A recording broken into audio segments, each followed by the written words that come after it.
Olá pessoal, aqui é o Major Fábio, professor de Geografia do segundo ano. Nós vamos aqui na nossa terceira aula do itinerário Carreiras Universitárias, ainda abordando a dinâmica populacional mundial e do Brasil. Só que na aula de hoje a gente vai dar um outro enfoque à nossa aula. É uma sequência de que nós estamos estudando, mas abordando aqui alguns pontos que nós não aprofundamos nas aulas anteriores. O que nós já estudamos aqui nas nossas aulas que é de fundamental importância aqui para a nossa avaliação? Nós já vimos as teorias demográficas, nós vimos a teoria malthusiana, lá do século XVIII, Thomas Malthus, que falava sobre aquela relação entre população e capacidade de ofertar alimentos. Lembrando que Malthus afirmava que a população crescia num ritmo geométrico, enquanto a oferta de alimentos no ritmo aritmético, e haveria uma incompatibilidade, sendo a razão da fome e da miséria. Isso nós já estudamos aqui. A gente está só relembrando. Depois nós vimos aqui também a teoria neomalthusiana. Vamos aqui relembrar esses pontos da neomalthusiana. Ela vai ser o quê? Uma releitura da teoria malthusiana, só que agora no século XX, para tentar explicar a pobreza e a miséria nos países do terceiro mundo. Então eles vão alegar que a pobreza e a miséria, elas têm como razão o crescimento populacional desordenado. Nós também já abordamos essa temática aqui dos neomalthusianos. E nós ainda não vimos aqui nas nossas aulas, ou nós vimos parcialmente, os ecomalthusianos e os reformistas. Essas duas teorias que a gente vai trabalhar de maneira mais detalhada na aula de hoje. Os ecomalthusianos, eles vão buscar lá no final do século XX rever as teorias malthusianas para explicar a pressão populacional sobre os recursos naturais. Então eles vão alegar que o crescimento populacional desordenado ele acaba gerando uma pressão sobre os recursos naturais, demandando mais recursos para atender esse contingente populacional em constante crescimento. Isso acaba provocando impactos ambientais. A visão ecomalthusiana ela vai defender a questão da sustentabilidade. Então, os neomalthusianos vão dizer o seguinte: a gente precisa frear o crescimento populacional, adotar políticas natalistas de controle populacional e, ao mesmo tempo, precisamos trabalhar a questão do desenvolvimento sustentável. Ou seja, buscar uma compatibilização entre o crescimento populacional e a utilização dos recursos naturais. Essa era a visão neomalthusiana. Só lembrando aqui que essa teoria neomalthusiana ela vai ser bastante aplicada aos países de clima tropical.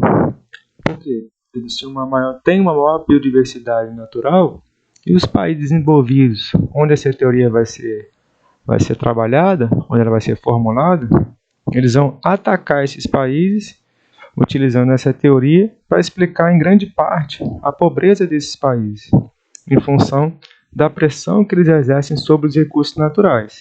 Tá? E vão defender a ideia de que precisa haver o quê? Uma conscientização ambiental de que os recursos naturais eles são finitos, então são esgotáveis, eles não serão eternos. Então, à medida que o ser humano vai demandando mais recursos, exercendo mais pressão sobre o meio natural, isso vai esgotando os recursos naturais.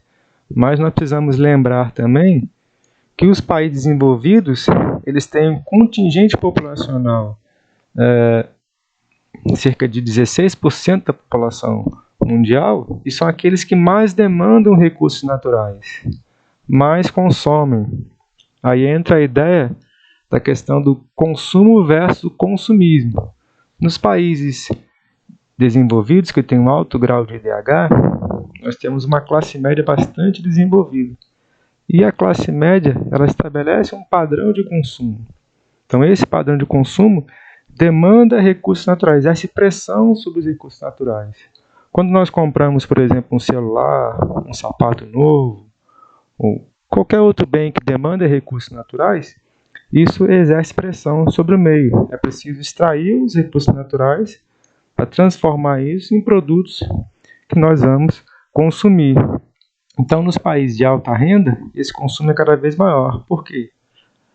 Os produtos eles são praticamente descartáveis e demandam sempre novos recursos naturais. E a ideia dos neomalthusianos é que é preciso fazer o quê? Conscientizar, reutilizar os recursos naturais, promover o uso racional dos meios. Então, eles vão defender a ideia de que é preciso trabalhar a questão da consciência ecológica. Uma outra teoria que a gente vai estudar aqui na aula de hoje, que também ajuda a entender a transição demográfica no mundo, a evolução do crescimento populacional, é chamada teoria reformista. Essa teoria reformista ela vai ser elaborada também no século XX, na segunda metade do século XX, próximo ao final do século XX, que ela vai trazer a seguinte ideia. Ela vai ser uma contraposição às teorias malthusianas e neomalthusianas. Os reformistas eles têm uma visão mais social da realidade demográfica. Então, eles vão dizer o seguinte: as altas taxas de natalidade que são verificadas nos países em desenvolvimento, elas não serão a causa da pobreza desses países. Elas são consequência do subdesenvolvimento. Então, os países eles são pobres, eles são miseráveis, não porque eles têm um elevado contingente populacional. Não é essa a razão, esse motivo. Ele vai dizer o contrário, que o contingente, que a pobreza, que o subdesenvolvimento é que vão ser a razão, a causa, a motivação do crescimento populacional desordenado. Por quê? As pessoas vão ter pouco acesso à informação, pouco acesso à higiene, vão ter também um acesso dificultado aos métodos contraceptivos, às vacinas, aos remédios, ou seja, todos aqueles insumos sociais que vão fazer falta para essa população. Quando eles não têm acesso à informação básica, à saúde básica, eles acabam tendo, por ignorância, por desconhecimento, mais filhos do que eles podem ser capazes de sustentar. Então, os reformistas vão ser contrários às teorias malthusianas e ecomalthusianas. Eles vão alegar que a pobreza e a miséria que vão justificar, que vão ser a razão do crescimento populacional desordenado. Por isso que a gente diz que essa teoria ela tem um caráter mais social. É uma contraposição às ideias malthusianas e neomalthusianas. Na lógica reformista, a questão da falta de acesso à educação, que gera o analfabetismo, ou a falta de acesso ao mercado de trabalho, que acaba gerando a exclusão socioeconômica ou a segregação socioeconômica, vão, por consequência, gerar um crescimento populacional desordenado, que as pessoas vão ter pouco conhecimento, pouco acesso ao mercado de trabalho, não tendo acesso ao mercado de trabalho, não vão oferir renda, não tendo renda, não tem condição de promover melhorias para a sua própria família. A questão ligada aqui ao acesso a medicamentos, aos remédios, como eu já havia comentado antes. Um outro ponto que eles vão defender também é a questão do papel da mulher nessa sociedade. As mulheres, nos países mais pobres, com menos acesso à questão da educação, da saúde, as mulheres vão ficar em segundo plano no mercado de trabalho. Isso também acaba por elevar os índices de natalidade. Por que a gente pode falar isso? Em todos os países do mundo que passaram pela transição demográfica, isso a gente pode incluir também o Brasil, todas as vezes que a mulher ela passa a ser inserida no mercado de trabalho, onde ela vai dedicar mais tempo ao trabalho, vai elevar o seu grau de instrução, ela acaba tendo menos filhos. Por que isso acontece? Porque ela vai ter que ter mais tempo destinado ao trabalho e também ao estudo, e menos tempo destinado aos cuidados familiares. Isso é observado no mundo todo. Então, para os reformistas, quando eu não ofereço essa oportunidade, a tendência é levar os índices de natalidade nesses países mais pobres. E como eu havia comentado com vocês antes, essa teoria é uma oposição, contraposta aos malthusianos e neomalthusianos. Lembrando que os malthusianos vão sempre colocar como causa, como razão de ser, a população. O crescimento, na verdade, o crescimento populacional desordenado. E os neomalthusianos também. As causas ambientais, a problemática ambiental da degradação, tem como razão, tem como causa o crescimento populacional. Já os reformistas vão dizer o contrário. Então, a pobreza e a miséria que vão explicar esse crescimento desordenado. A falta de informação, a falta de acesso às condições mínimas de saúde, de higiene, de alimentação, é que vão ser a razão desse crescimento desordenado. Essa é a visão reformista. Vamos fazer aqui uma pequena observação na nossa aula em relação aqui aos ecomalthusianos, que esse detalhe aqui é importante, ele pode ser objeto de prova. Quando a gente fala que os ecomalthusianos vão colocar a culpa da degradação ambiental no crescimento populacional exagerado, eles vão defender a seguinte ideia que a gente precisa ter em mente. Eles vão dizer o seguinte: uma vez que o país tem um contingente populacional muito elevado e tem uma base, a base da pirâmide etária, ela é muito ampla, vai exigir do Estado grandes investimentos na educação básica, na saúde básica, na formação profissional. E esses investimentos que o Estado vai fazer, segundo a visão ecomalthusiana, eles vão fazer falta nos investimentos públicos no setor econômico. Então, o Estado, que tem uma população muito jovem, um quantitativo muito considerável, ele tem que investir mais na educação básica, mais na formação da sua população economicamente ativa, e ele vai ter menos recursos para investir na economia, para estimular a economia. Então, esses países que já são pobres, que têm uma economia basicamente agrária, a gente pode falar aqui de países da América Latina, de economia agrária, da África subsaariana, países da Ásia, então eles vão ter poucos recursos para investir na economia. Então, os ecomalthusianos, assim como os neomalthusianos também vão defender essa mesma posição, o Estado tem que estabelecer políticas para controlar esse crescimento. Tá? Isso é importante a gente fazer essa observação. Essa ideia vale tanto para os neomalthusianos quanto para os ecomalthusianos. Então, na perspectiva aqui dos reformistas, os problemas socioeconômicos dos países em desenvolvimento, principalmente, como eu falei para vocês, na região da África subsaariana, na Ásia e na América Latina, nesses países que têm uma economia agrário-exportadora, não uma economia urbano-industrial, mas uma economia que depende basicamente da exportação de gêneros primários, que hoje em dia nós chamamos de commodities, são economias são muito frágeis. Eles vão defender a ideia de que o Estado ele tem como meta principal promover investimentos em áreas estratégicas. Em infraestrutura, quando a gente fala de infraestrutura, a gente está falando de quê?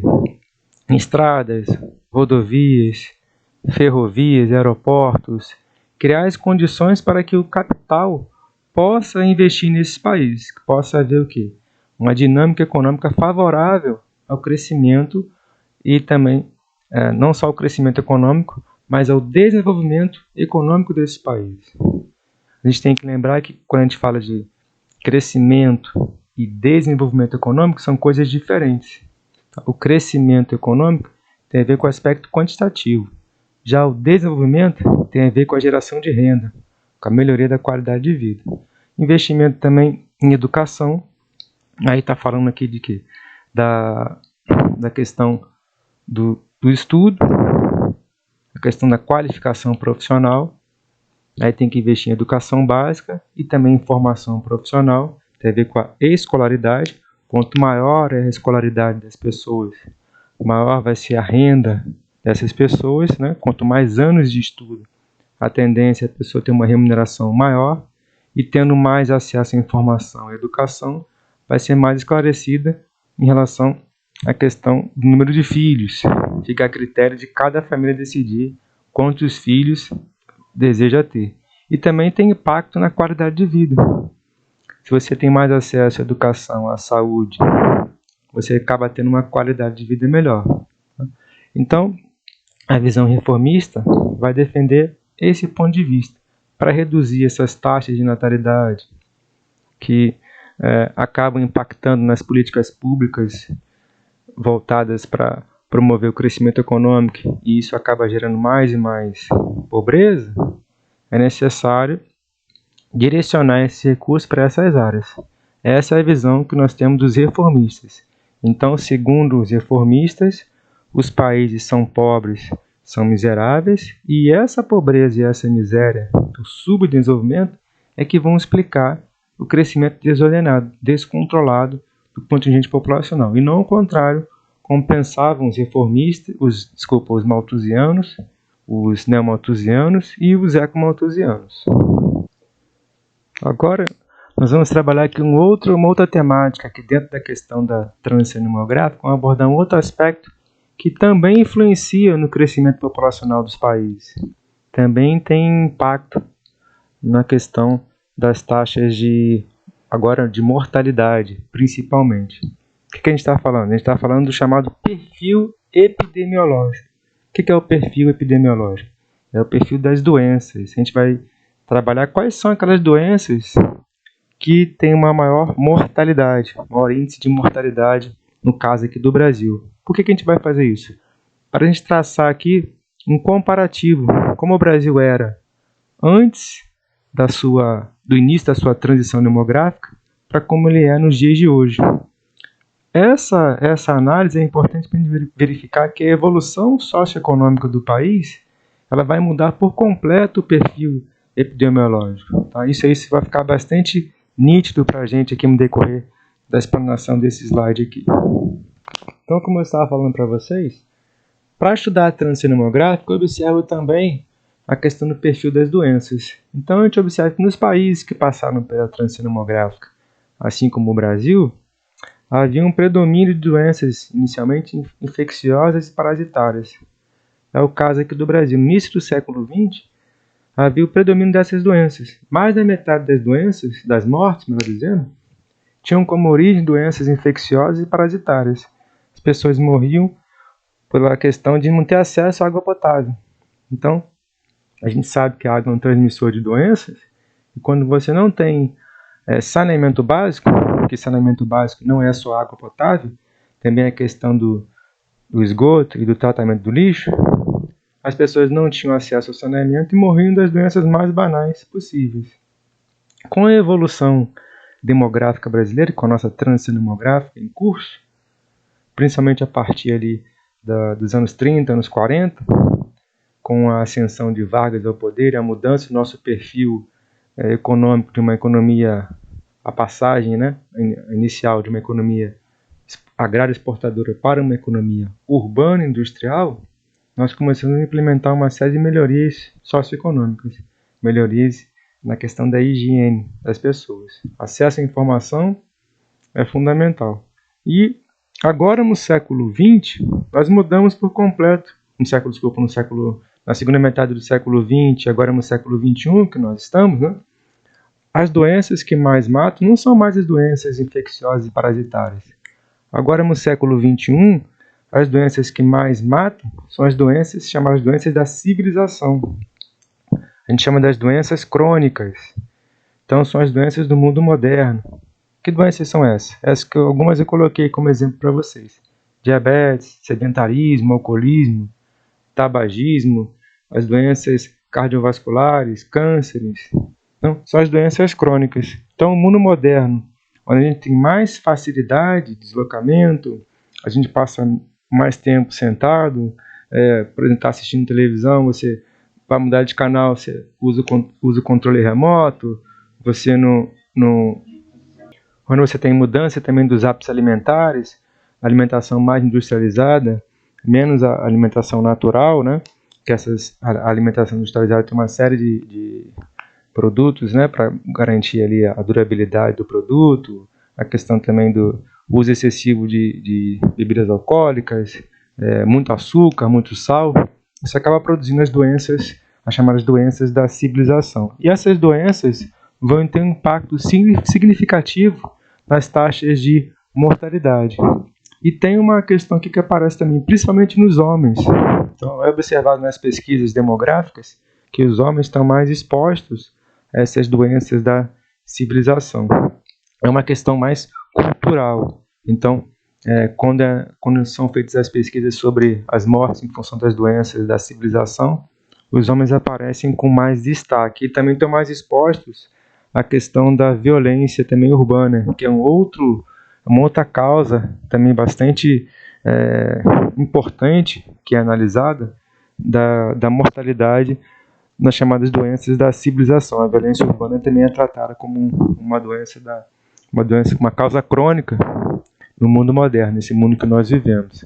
Então, a gente observa, através do estudo das doenças, do perfil epidemiológico, a mudança no nosso comportamento demográfico. Daquela fase inicial que nós vimos, onde as taxas são muito altas, as pessoas morrem por doenças bastante comuns, principalmente pela questão da falta de saneamento, para até chegar nos dias de hoje, com a transição demográfica mais evoluída, onde eu tenho doenças, as chamadas doenças crônicas, são as doenças que você não tem cura, né? Você convive com a doença, você aprende a conviver, são doenças adquiridas pelos maus hábitos de vida, tá? E como eu falei para vocês, é que a relação homens e mulheres. Os homens são mais expostos por razões culturais, os homens eles vão menos ao médico, as mulheres procuram se cuidar um pouquinho mais. Até a questão também que nós já falamos aqui em outras aulas, as mulheres têm um grau de instrução maior do que a dos homens, na média do Brasil, isso é registrado, né? Mais anos de estudo. Isso acaba contribuindo para diminuir a causa-morte das mulheres por doenças da civilização. Tá? As doenças que mais matam hoje em dia são as doenças cardiovasculares. Isso é registrado nas pesquisas demográficas. Tá? Então é interessante observar essa questão do perfil epidemiológico, essa transição de doenças mais simples para as doenças crônicas que têm um custo até de tratamento maior do que as doenças infecciosas e parasitárias. Então, pessoal, com esse slide aqui, a gente vai encerrar aqui a nossa aula de hoje, uma aula um pouco mais curta, mais objetiva. Agradecer a todos aí pela audiência. Eu peço a vocês que continuem assistindo às aulas lá no ambiente virtual, façam os exercícios lá do capítulo 4, que trata da dinâmica demográfica mundial e nacional, que ali é a nossa base de estudo para a nossa avaliação. Muito obrigado a todos aí e até a próxima aula.